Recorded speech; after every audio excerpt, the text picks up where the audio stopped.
Hello everyone, আসসালামু আলাইকুম। আমি আজকে পুরো একটা চ্যালেঞ্জিং সিচুয়েশনের সামনে।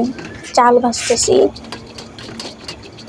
এটা ভাজতে ভাজতে এমন অবস্থা হচ্ছিল যে হচ্ছে না। আমি ভাবছিলাম যে হবেই না, ফাইনালি আস্তে আস্তে হচ্ছে মনে হয়। আমি আসলে আজকে বানাবো গাজরের লাড্ডু।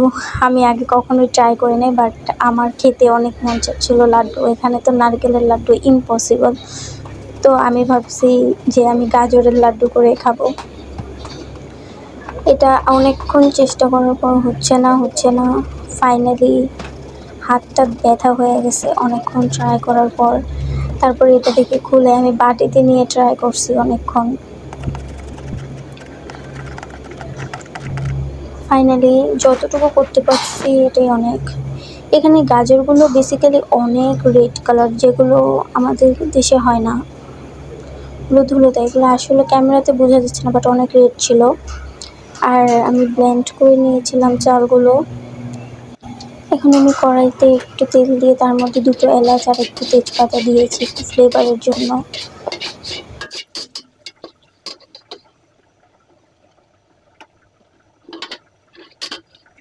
এরপর এটার মধ্যে আমি গাজরগুলো ভেজে নেব দিয়ে। ভালো মতো ভাজা হলে আমি অল্প একটু পানি দিয়ে দিয়েছি এটা সিদ্ধ হওয়ার জন্য। তারপর একটু ঢাকা দিয়ে দিয়েছি।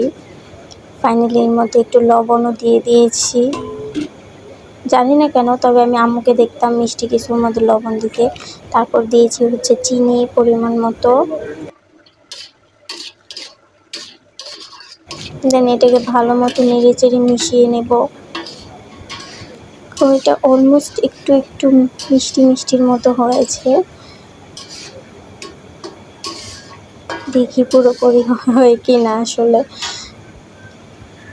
তারপর আমি এটাতে চালের যে গুঁড়া করে রাখা হয়েছিল ওগুলো দিচ্ছি আস্তে আস্তে, অল্প অল্প করে আমি মিশিয়ে নিচ্ছিলাম।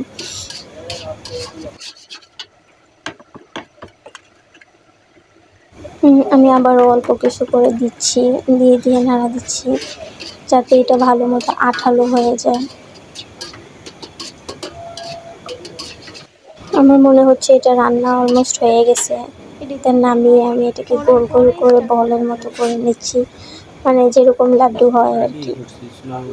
এটা অনেক গরম ছিল, আমার হাতেও লাগতেছিল, যে আমি ঠান্ডা পানি নিয়ে নিয়েছিলাম। হাতটা ঠান্ডা পানিতে চুবিয়ে চুবিয়ে তারপর বানাচ্ছিলাম। দেখো ফাইনালি আমার লাড্ডু ডান। এটা খেতে অনেক মজা হয়েছিল। ফার্স্ট টাইম ট্রাই করলাম, বাট আলহামদুলিল্লাহ অনেক ভালো হয়েছে। আস্তে আস্তে আমি নিজেও রাঁধুনি হয়ে যাচ্ছি পুরাই। ওকে গাইস, আল্লাহ হাফেজ।